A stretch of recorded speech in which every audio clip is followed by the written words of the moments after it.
እያለቀሰ ያለው አማራ ነው እየደማ ያለው። ከመከላከያ ይልቅ እያደማ ያለው ሌባው ፋኖ ነው፣ ዘራፊው ፋኖ ነው። የሸኔን ልምድ ወስዶ መጥቶ እንደ ሸኔ እያፈነ እየገደለ ያለ። ከዚህ በኋላ እየተደወለ የት ነህ የሚባል ባህር ዳር፣ ደብረ ማርቆስ፣ ብቸና፣ ፍኖተ ሰላም፣ ሞጣ፣ ደብረ ወርቅ የትም ይሁን የት ፋኖ እያገተ ነው ከተባለ ተጠያቂው ዘመነ ካሴ ነው። እኔ ካልነገርኩ ማንም አይነግርህ። የፈለከውን በለኝ፣ የፈለከውን ስደበኝ።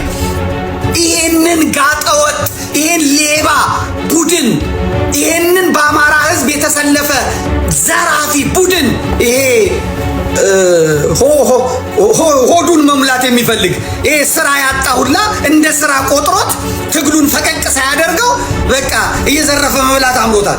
እናቱ ቤት ሽሮ ያረረበቱላ እዛ ሄዶ እየዘረፈ የአማራትን እየደፈረ አይቀጥልም።